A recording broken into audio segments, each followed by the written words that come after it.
Okay, everybody welcome Bună ziua tuturor și bine ați venit! and have a good dinner. Și o cină plăcută. I come from Turkey and my name is Onur Yıldız. I am a biologist and I have been searching about paleontology and history of life over 10 years. Numele meu este Onur Yıldız și vin din Turcia și sunt biolog și am studiat paleontologia și istoria vieții de peste 10 ani. And I am seeing very cute people in here. And I also say to welcome them too. Și văd niște oameni foarte drăguți în față și vreau să le urez bine venit. Okay. Okay, let's start to history of life. You know, we are exhibiting the fossils in here in this mall, and they are very interesting. Haideți să începem prezentarea. Știți că noi avem aici o expoziție în mall cu niște fosile care sunt foarte interesante. Well, fossils are very important. They are pictures from the past, and they show us our past exactly. Fosilele sunt foarte importante pentru că ele sunt imagini ale trecutului și ele ne arată cum ar exista viața în trecut. Yeah, in history of life, along the history of life, over 100 million species were live in our world. În toată istoria vieții au trăit peste 100 de milioane de specii. And the world's age is 4.6 billion years. Și Pământul există de 4,6 miliarde de ani. Okay, well, how do a fossil form? Să vedem cum se formează o fosilă. When an animal dies, for example, under the sea, the soft tissues of the animal, I mean the meat, will disappear. Atunci când un animal moare, de exemplu în mediul acvatic, țesutul moale, adică carnea, o să dispară. And the stone materials, like calcium, like iron, diffuse in the body of that fish. Și materialele calcifiate, cum ar fi calciul și fierul, rămân. Este tot ce rămâne din respectivul pește. And there left, we see lots of fossils under the layers of earth. Și noi întâlnim multe fosile în straturile mai adânci ale Pământului. And we can determine the history of life with lots of fossils comfortably. Și putem determina istoria vieții pe Pământ cu ajutorul acestor fosile. As you see, paleontologists classify them via their shapes and their patterns. După cum vedeți, paleontologii le clasifică după forma lor și după tiparele lor. And age determination. Paleontologists determine their age. But how? There are three ways to determine a fossil's age. Iar vârsta fosilelor se poate determina în 3 moduri. Geologists have a crystal shapes of the atoms around the fossils already. Odată avem formele cristalizate ale atomilor din jurul fosilelor. And paleontologists know some key fossils. For example, you are seeing a trilobite, and a trilobite fossils take a place in our exhibition. Asta prima făceau geologii, apoi paleontologii se uită la fosile. Aveți aici o fosilă de trilobită. Avem și noi un exponat în expoziția noastră pe care o puteți vedea.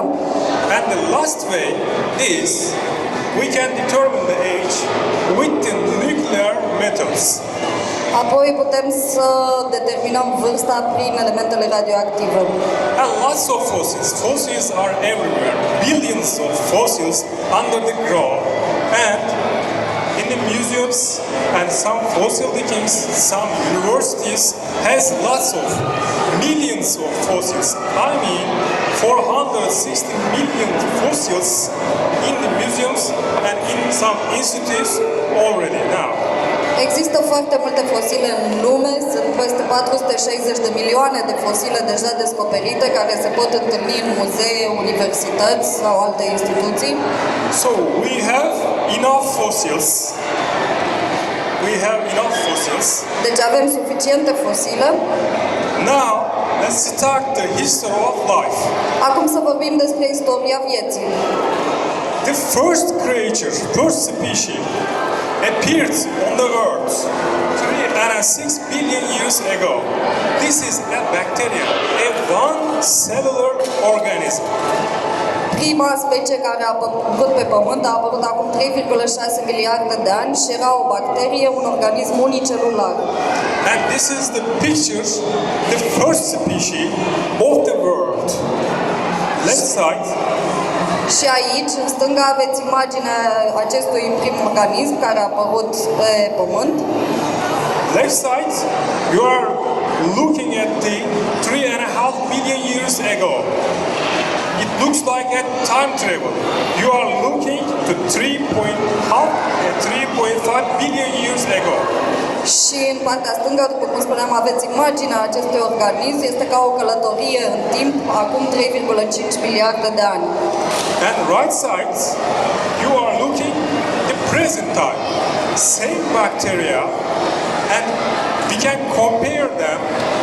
There is 3.5 billion years between them, but no difference.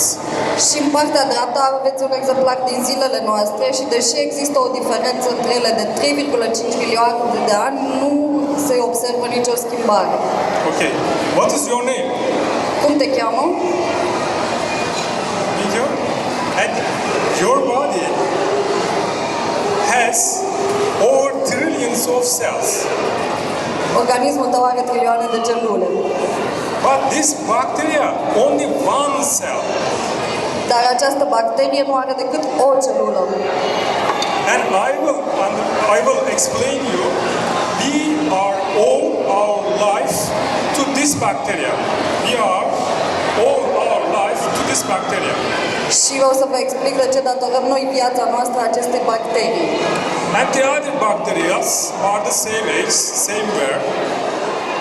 Acestea sunt bacterii similare.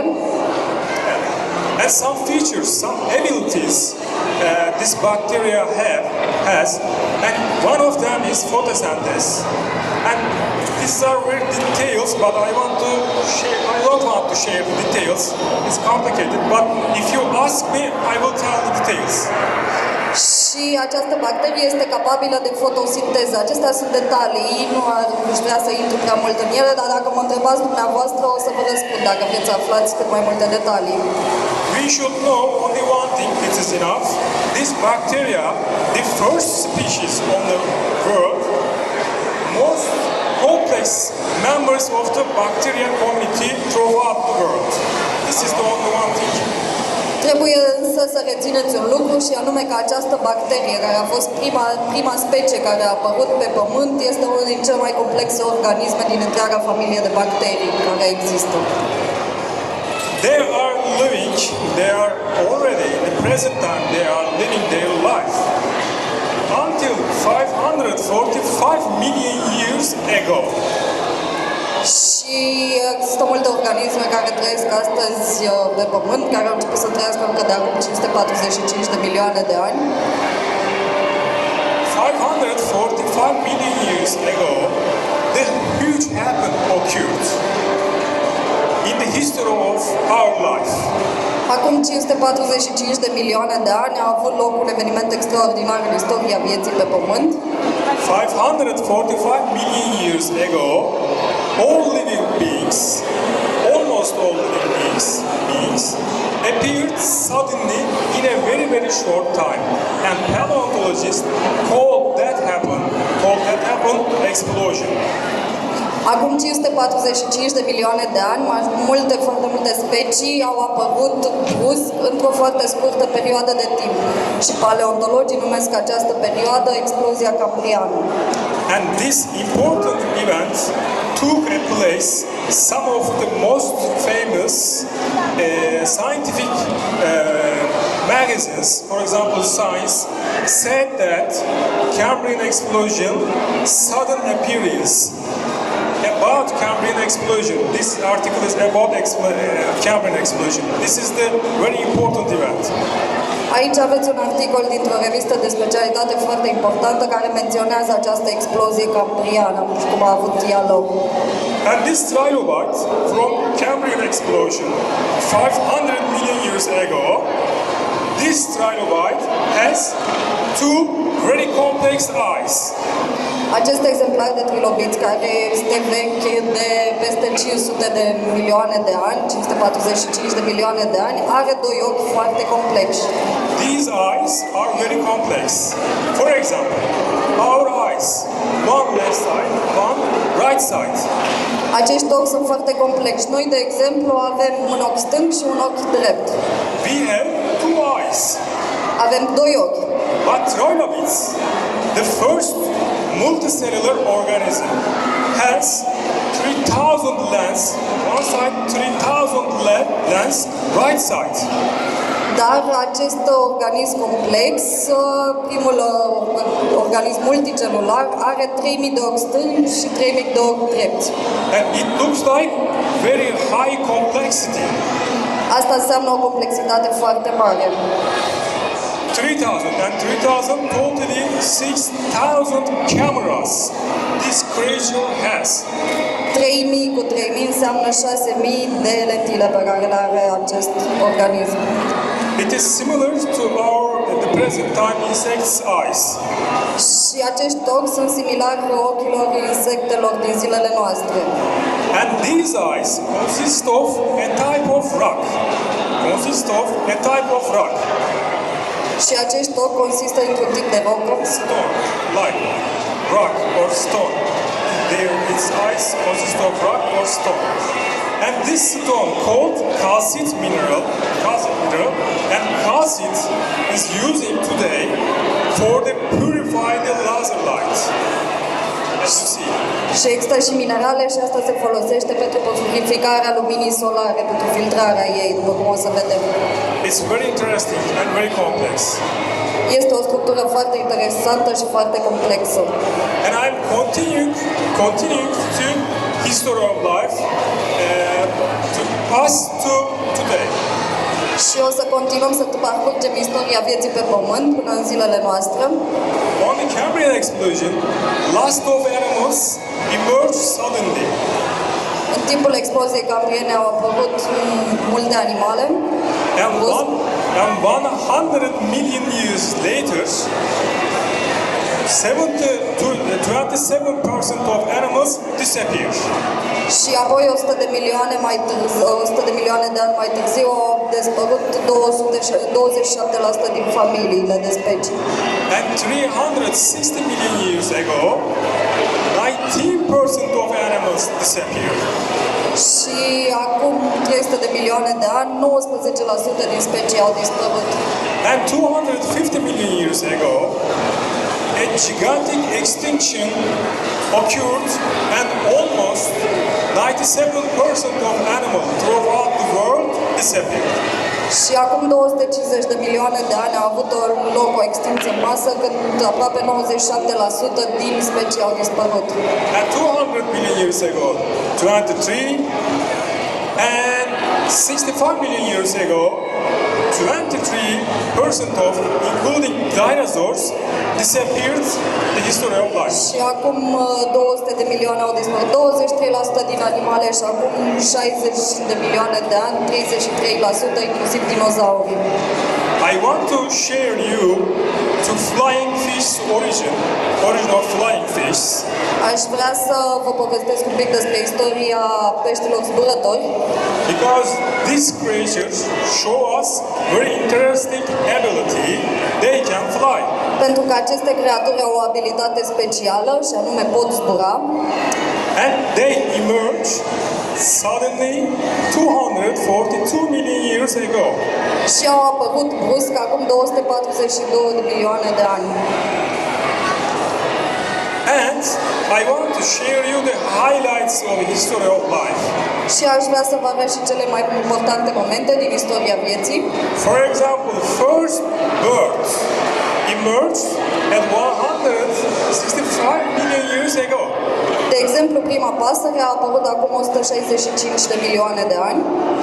This fossil found in China and they give a name. Our own is Izui. It's a Chinese name.